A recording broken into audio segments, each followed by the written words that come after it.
Hello everyone and welcome to the 30th meetup of Kaggle Days Meetup Delhi NCR. In today's meetup we are having Dr. Amritpal Singh with us. Amrit is a Kaggle forex expert and he is working as a clinical research physician at Qure.ai. Okay, so in today's session he is going to discuss about onto the topic of leveraging domain expertise on Kaggle. Okay, here you go, Amrit. So I'm pretty much excited for the event. Good luck, and you can begin with your talk. Yeah. Hi everyone. I am Amritpal. I am So I will just quickly introduce myself, and then we will shift to the discussion. So I did my MBBS, and in my free time I work on Kaggle, and currently I am forex expert. I recently joined at Qure.ai, where I work as a clinical research physician and help them uh, develop the evidence around the radiological deep learning products which the company has. So, the main objective of this talk, which I thought of, was that there's a lot of good evidence around and content around how to perform good on the Kaggle, building up the ladders which we have, the expert, masters, grandmaster. But I couldn't find much information around how to take the skills which we have in Kaggle and bringing them to the real world, and especially to the healthcare which I belong to, and also uh, how can we grow around those skills. So yeah, and also a bit about how Kaggle is different from the real world is different from the Kaggle. Yeah. So this is a question which I have had for a long time. That yeah, Kaggle is really awesome, and we get to learn a lot of skills. But there is a difference between what we do on Kaggle and what the real world is. So this also there is a lot of discussion around that, and from a healthcare perspective, a lot of things change because first of all, the healthcare is very regulated. So you can't just build a model and deploy, which might be possible in other domains. uh, this might also be like you know applicable to fintech. So these are some of the regulated areas where before your product or the model being actually useful to the real world, it goes through a lot of regulatory processes, and that's not something we ever get to know about on Kaggle. And there is a lot of uh, data is very crude, right? So there is a lot of pre-processing that happens on the data which we don't get to see on the Kaggle. So just a very brief example of how what kind of pre-processing actually happens. So here are three examples of pre-processing that happens on the Kaggle. So first of all, we have the initial six examples are around the radiological domains. We have a lot of Kaggle competitions which are around radiological applications, but rarely do we ever get to do these things. So I will just briefly touch over what these are. Windowing is basically uh, the radiological scans which are taken by the machines, be it X-ray or MRI. They have a very wide range of the pixel value, which can be anywhere from the -1,000 to, let's say, +1,000 or so. But the RGB values of the pixel which we have in images, that's from 0 to 225. So a lot of time, if we convert those images into RGB, we lose a lot of information. But the radiologist would like to have the complete view of where they can window these scans. And by windowing, it's basically clipping the scan values in certain range so that a certain region of that a certain region is more visible. For example, they can be windowing to better visualize lungs in an X-ray, or just to visualize the bones better. So windowing is something that's talked very less about, and there is something known as bias field correction, Then there is something known as image registration. So what is image registration? It's basically, let's say we have a lot of people uh, who give their who get their chest x-rays, let's say. But a lot of people can be rotated, they don't necessarily stand in the same position while getting the scans. But we would, for our models to be working really great, we would like them to be in a position, at least while we are making the predictions, so that the model can perform better.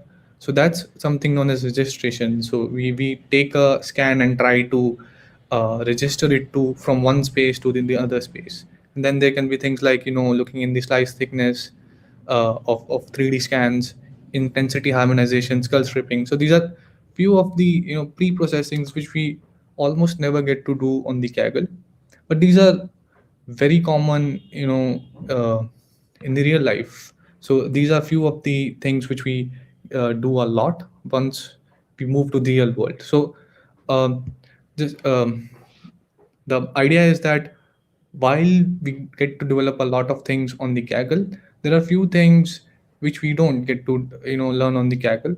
And knowing what those things are and slowly building up is what I think helps one shifting from the industry to the from Kaggle to the industry. And below are the examples of histopathology. So let's say this was also a very recent Kaggle competition. So it was a histopathology competition, and there were slices of very huge slices of scans. Uh, and the idea in that competition was to break down those slides into smaller scans. The slides were huge, like let's say 1000 by 1000 pixel, and we have to reduce it down to a smaller value so that we can better segment out those regions. So these are few, and there are a lot of smart ways of doing it. A lot of them were discussed in the competition. And uh, one example can be, let's say, if the cells are in the corner region of the uh, image, so now that cell might not be completely visible. So the making a accurate prediction on that scan would be very difficult because we don't get to see the entire cell. So it would be better to neglect the prediction on those scans. So these are some tricks which might come handy there. And then in things like drug designing, so we have a lot of graphical data where we can not use the simple image transformations, but something known as graph transformations. So these are like image normalization. We have target normalization. We can generate virtual nodes. We can use random VSF. So these are specific types of uh, pre-processing or augmentations, you might say, which which c- which are not what we get to see on the Kaggle. So while we get to learn a lot of things, I think these are few things which you might want to figure out for your domain while you are planning to shift from Kaggle to the real world. So yeah, this is another example. So this is a paper which I read, and a summary. Oh, for some reason, the name has been cropped out. So this was the paper by uh, some authors, which I can't see. Yeah. So the main idea of the exam, this paper was that uh, the kind of normalization. So normalization is a very common technique which we use in image preprocessing, and uh, but how we do the normalization might affect the texture of the features. So this is also a very different, a significant difference between the medical imaging area and, let's say, a cat versus dog experiment. So in dog versus cat deep learning model, we are looking at the macro level features of the a dog and cat is a very takes up very prominent region in the image. So we can clearly see, even if we say, let's say, even if we do a edge detection algorithm and we look at just the edges, we can figure out, yeah, this is a dog or a cat for most of the times. But in medical imaging, a lot of the diagnosis which is done is based upon the texture of the images. So knowing that this is the case in medical imaging, we have to be very careful with the normalizations which we do, because the kind of normalizations which we do might end up affecting the texture of the medical images, hence the overall accuracy of the model. So this was a paper which talks about different kinds of image normalizations, and how it affects different image textures and things around that. So knowing your kind of data, like what data you are using and what kind of pre-processing you should use, is key. And uh, most so knowing that the diagnosis is based upon the texture is where your domain expertise come in, and trying to figure out ways to augment the data such that the area of interest is not lost is very crucial. So things like uh, using very extensive augmentations might, and we might lose a lot of data. So augmenting the data in such a way that we don't lose much of data, that's the uh, what we should aim for. Okay, so yeah, next point is um, just looking at how good the models are. So um, so what happens a lot of time is we are very, there is something known as data leak, right? So if we train our model on a data and then validate it on an unseen data set, we are somewhere having that data leak, right? So what that means is basically after 50 or 100 times of validating that model on that validation set, we have knowingly unknowingly tuned the model to that validation set, even if the model was never trained on the validation set, because we are, for every step we make in the decision process, we are choosing a variant of the model which is better tuned on that validation set. So we are, although the model was never trained on that validation set, we are still choosing a model which is overfitted on that data in some sense. So there are certain ways which are, we can use to work around that. So these are basically trivial data and indissociable images. So what this is basically is that trivial data is that uh, you know it's super easy data set which you would use to just debug your framework or pipelines. A lot of Kagglers develop their own pipeline for the competitions. So rather than using a validation data set, what you can do is just use some super easy data set which is very easy for your model to predict. Hence you can get to know that is your pipeline working or not without having an unnecessary data leak. So that's one. And then there is this indissociable images. So what this is basically is that there are two images, two data sets, which are in some sense identical to a great extent. So no model can have, let's say if there are two classes, no model can have more than 50% of, any metrics like, let's say AUC or accuracy. So using such kind of simple checks can help us go through the initial process of the model development without having the data leak. So you're using trivial data to look that the entire pipeline is working, and in some sense if the pipeline is working you should get the 100% accuracy, and in second case you would get 50% accuracy, and anything other than that means you have messed up somewhere in the pipeline. Yeah, now coming to the next thing, which is sort of synthetic data. we we use a lot of augmentations. There are a lot of competitions on Kaggle which are image classification based. There, a lot of them are synthetic data set, sorry, a lot of them are medical imaging based. But um, synthetic data is something which is new, and we still don't have very good synthetic data set generation techniques for the medical data set. So uh, but we can get creative around what kind of, using different approaches to generate synthetic data set. One of the way I found was this known as sheep logan phantom algorithm.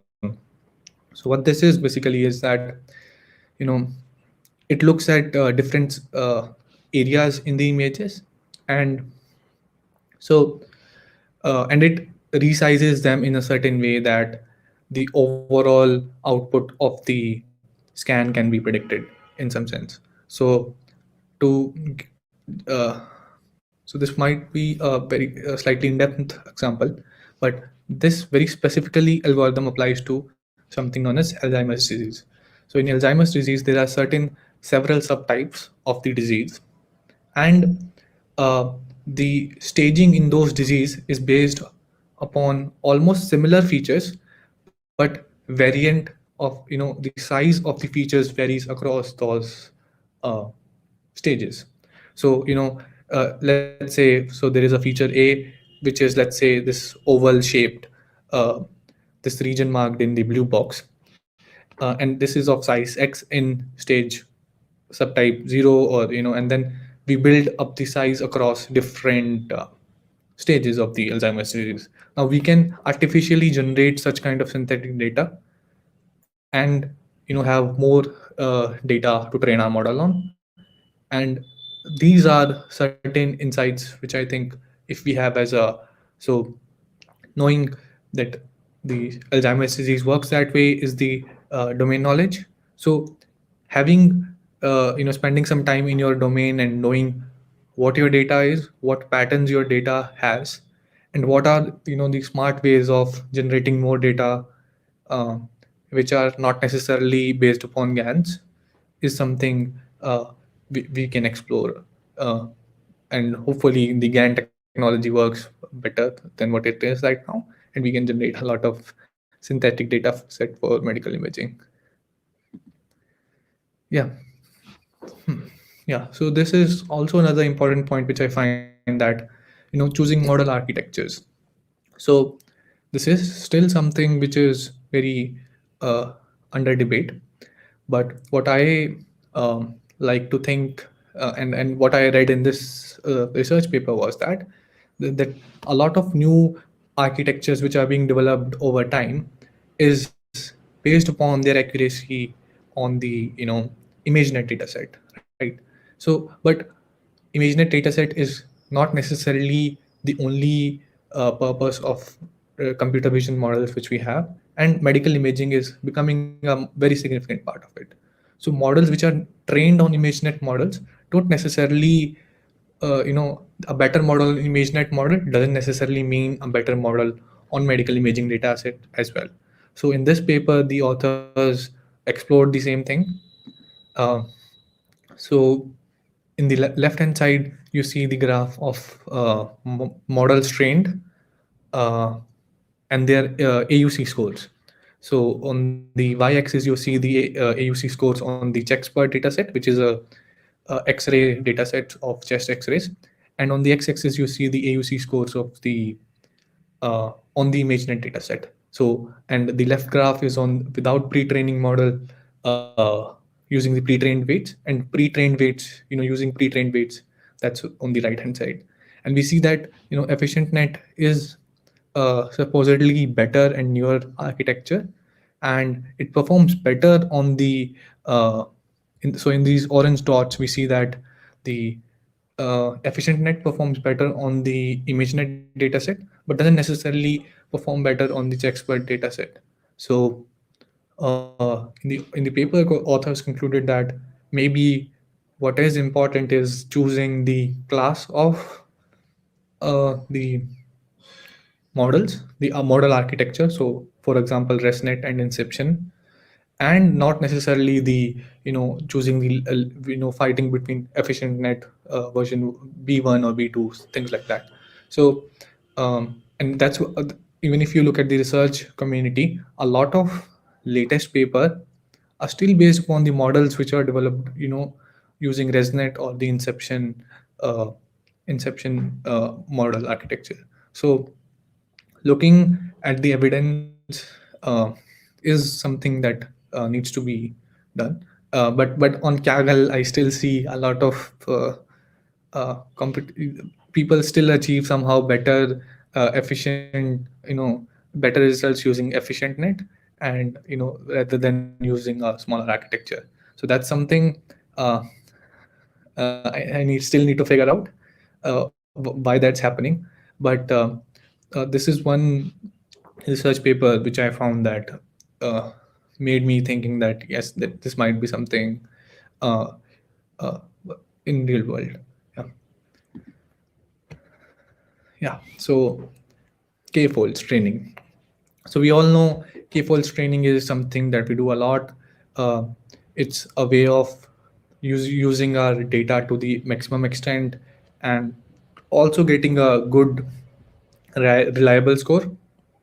So just to so that everybody is on the same page, we just divide the data set into k folds, and we use uh, k minus one, let's say, folds for the training and the one last segment for the validation, and then we switch the validation data set, and then we train a lot of models. And yeah, that's how we do it. But there are other variants which we can use. And um, so what also makes in some sense a medical healthcare specialized k-fold training. So there is something known as multi-cohort training and multi-network training. So multi-network training is based simple. So let's say, rather than training uh, one model which can make all the five disease predictions, we train five different models for five disease predictions. That is something which we need to evaluate case to case basis. So if, let's say, there are findings which are in some sense correlated to each other, then we might want to have a same model which does all five of the classifications. But if there are something very contrast division in the data set which you have, so you might consider, training one model for the subset of the classes and the other model for the other classes, and finally ensemble them together. So that's something multi-network training is about. In healthcare, where this comes is basically in 3D images it's being used. So you might have different models for different slices of the scans and things like that. So uh, still something new to explore, multi-network training. And multi-cohort training is so cohort is a very well-known term in the healthcare community. What it is basically is uh, a way of so cohort is basically very widely used in drug trials. So it's a way to divide the patients in such a way that you can run your statistics, the experiments, and eventually draw some conclusions and be very sure about uh, you know the experiments of the, if done right, you can be very sure about the overall effects of the experiment. So multi-cohort training is something that uh, makes sense to the healthcare professionals as well, and is now being used in some parts of the training deep learning models. So I think this also helps in bringing the story of the deep learning, and less from the moving it from the black box kind of model to something that doctors and physicians might be able to understand better. And this can eventually lead to better adoption of the models. So these are few interesting alternatives of k-fold training, which I think might be worth considering. Finally, uh, you know so there are other few points which um, I think would take a lot more time to describe. But when we shift from Kaggle to healthcare, so let's say uh, your model is predicting something 99.9% accurate, right? So even if it's a perfect model, we would like to know why is the model saying what it's saying. So something very similar to the GradCam. So what GradCam is basically, it points out to the area where the model seems to have the highest likelihood of the uh, features which eventually led to the prediction class which was diagnosed by the model. So having that reasoning of why is very important for, let's say, if an emergency physician is trying to make a diagnosis and he needs assistance of in radiologists and there, and the machine takes a few seconds and come up with the certain diagnosis which the physician can use to make the interpretation. But if he doesn't, and he might not like the he might not think the same way as the diagnosis given by the machine, and he would like to know why did the machine say what it said, so that he can more trust the decision better and use it accordingly. And same goes with the uncertainty. So it's never that that I'm 100% sure that this diagnosis is such and such. So there's always uncertainty, and uh, that is something which needs a lot of work around the deep learning models. So the score which we get on the deep learning model at the end of it might not necessarily be uncertainty of the prediction for that specific case. So this is slightly area of research which is being done, and this would be, I think, one of the key factors to higher adoption of the deep learning models in the healthcare. And finally comes the confidence interval. So confidence interval is again something that very widely used in healthcare community for uh, you know let's say drug trials and medical devices trials.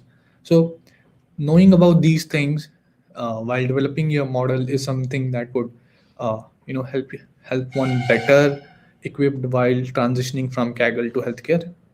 Then comes knowing about these adoption and deployments issues. So some of them I just shared, that you can have the best model in the world, but if physicians think that deep learning is something stupid, then there's not much what you can do. So uh, you know that is something obviously no platform can teach, and something you gain as you go.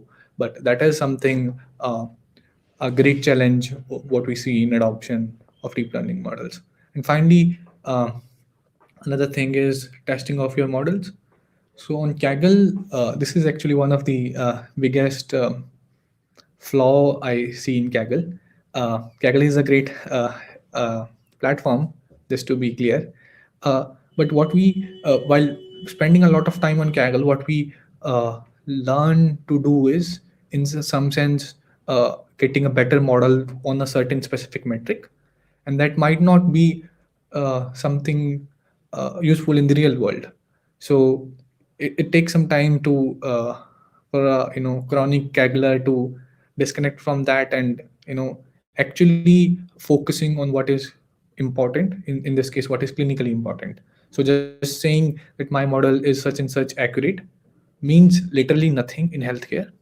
What is important at the end of day is that your model was used and we have radiologists.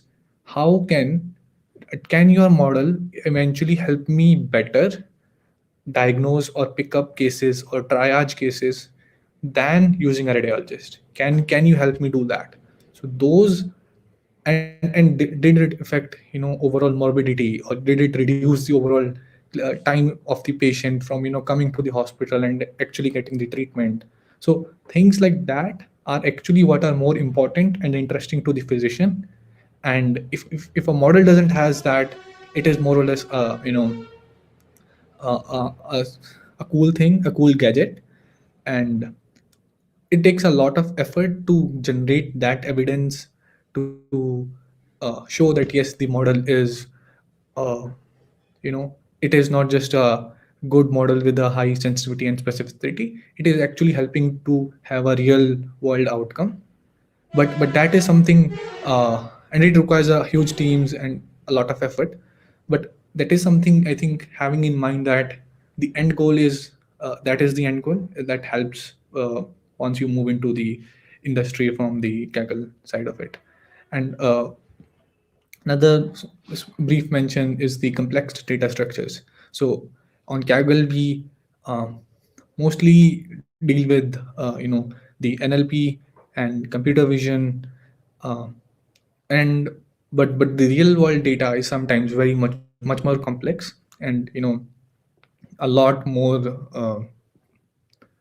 work around those data sets. Let's say graphical structures, things around drug discovery, So the data becomes so something known as graphical neural networks, upcoming thing again.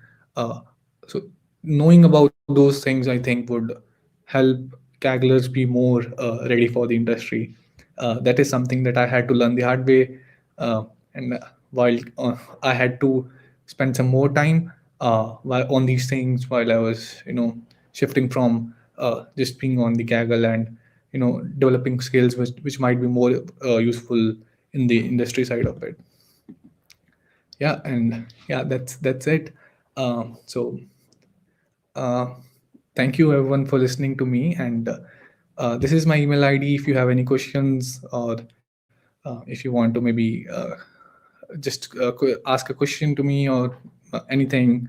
Yeah, just reach out to me on the email. I might take some time to reply, but yeah, I will be happy to connect with any one of you. Okay, now I will take the questions if there are any.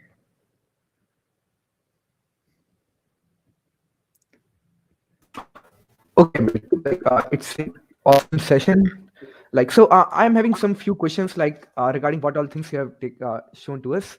So, my first question is in Kaggle competition, sometimes we get some kind of formats like DICOM, so some kind of image formats like medical images format. So, what is your approach to pre-process these all kind of images? Like these are pretty much different images we are having in competitions. Like the data set is widely different from normal one. Yeah. So I think a lot of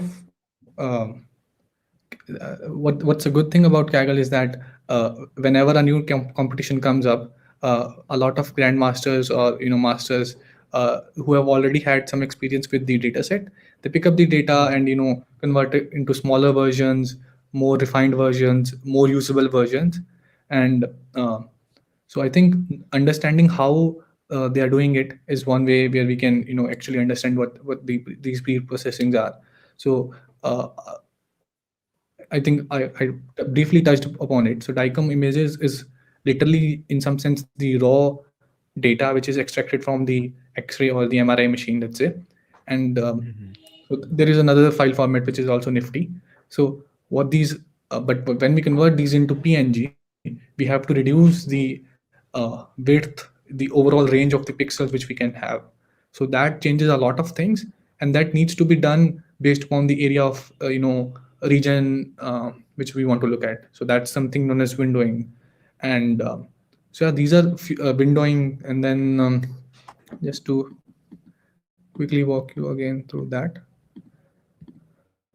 So yeah, so you can look at the image registration that's applicable for 2D, or but more applicable to the 3D images, and then you can do the normalization, which is I think very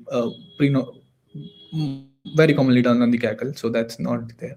And then things like skull stripping. So if you want to look at just the brain region of the scan, and somehow the scans don't have, they are also covered by the brain bone of the skull, so you might want to remove the skull. But I think that rarely happens on Kaggle because we somehow get a very refined data set. So the last one might not be very much applicable, but other ones would be applicable. And once you have done that, I think the rest is very widely known. The pre-processing steps of any computer vision image. Yeah, yeah, makes sense. Yeah. So, let's say someone is entering onto the Kaggle competition. So, what is your single quick tip to get onto the any Kaggle competition, whether it is a image or anyone like oriented to the medical one?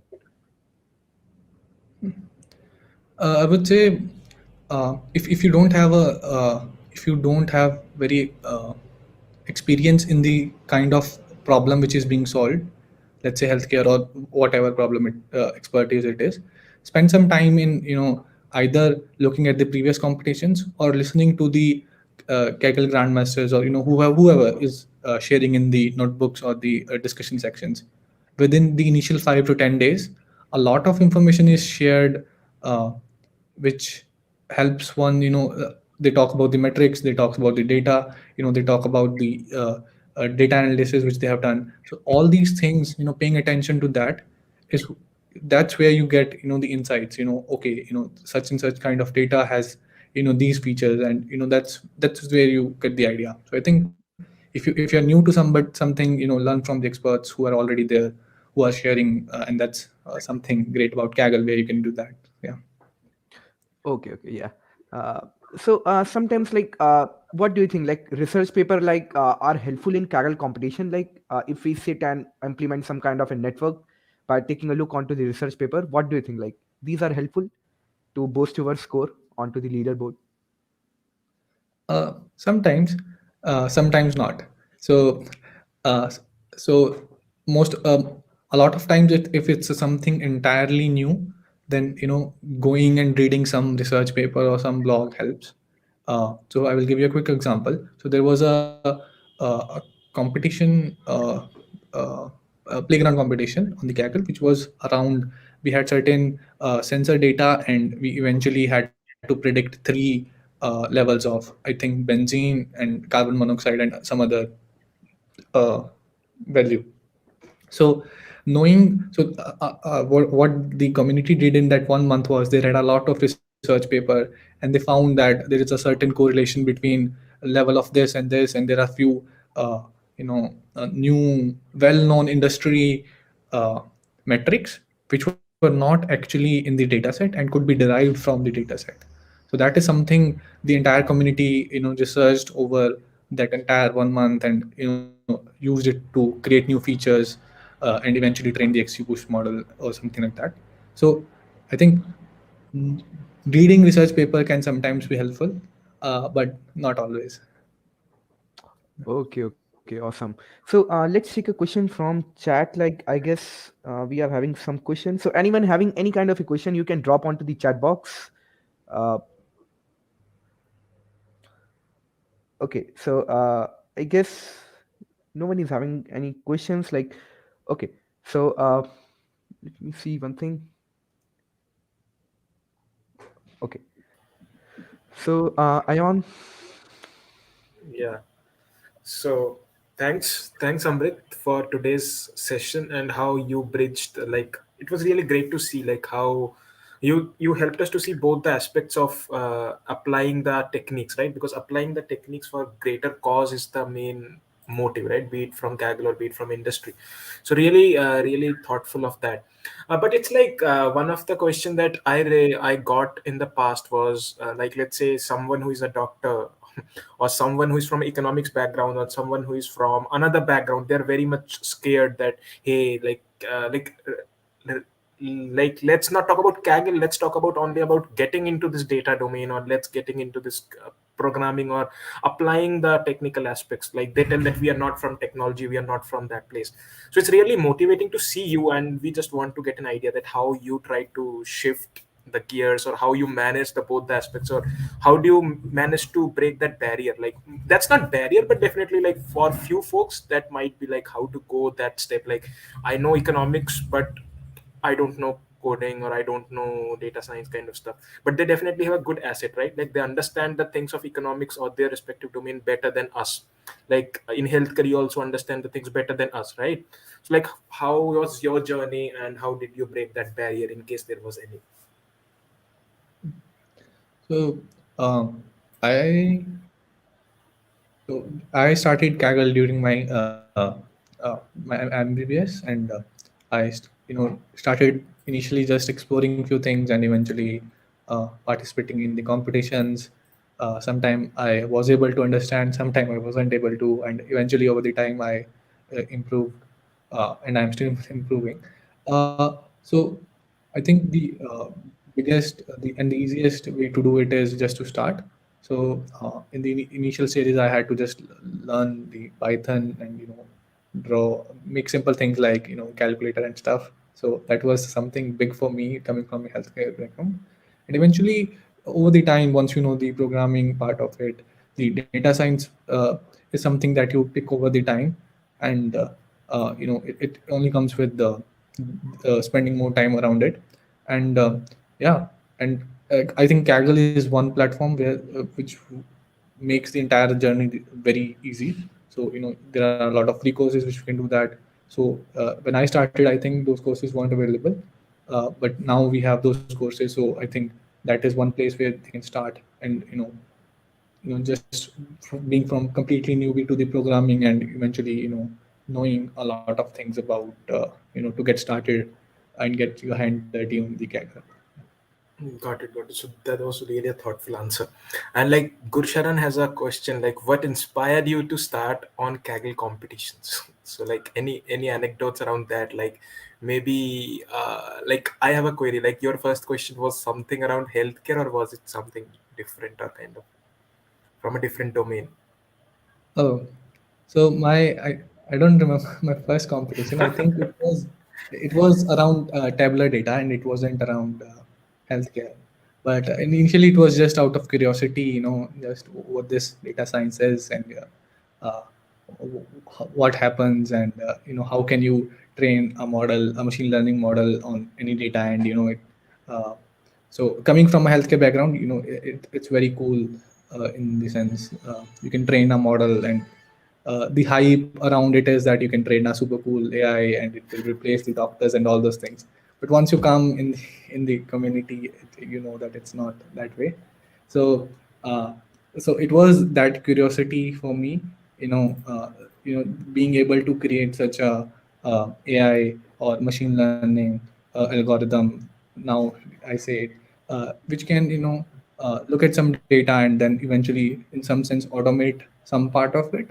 So it was that curiosity where I started in the deep learning or the machine learning side of it.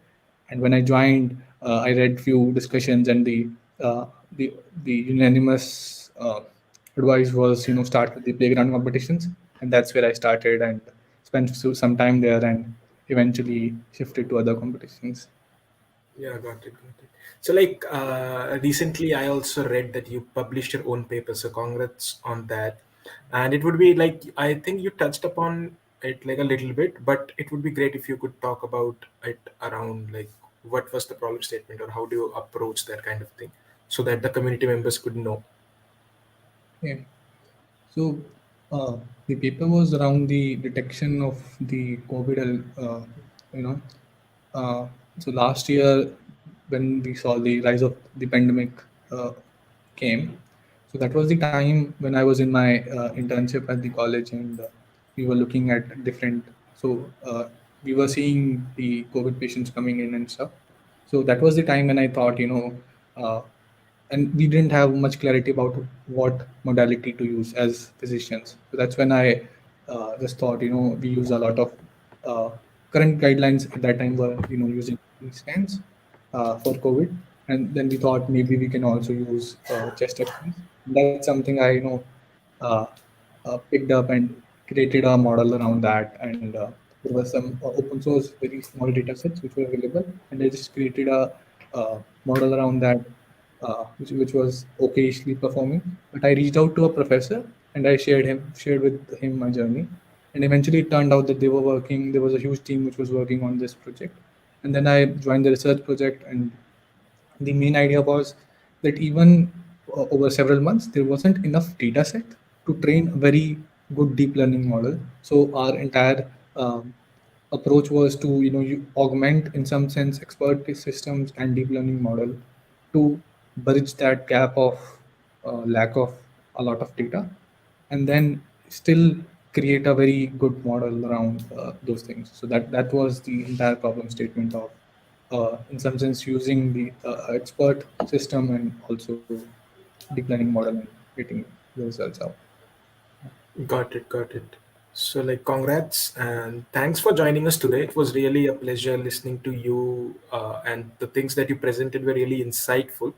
And I hope that once you share the slides with us, we could send the same to the community members, and Yeah. definitely they have your mail ID, which they can through which they can contact you. And thanks to Yeah. all of you for joining. And over to you, Ritesh, for the closing notes.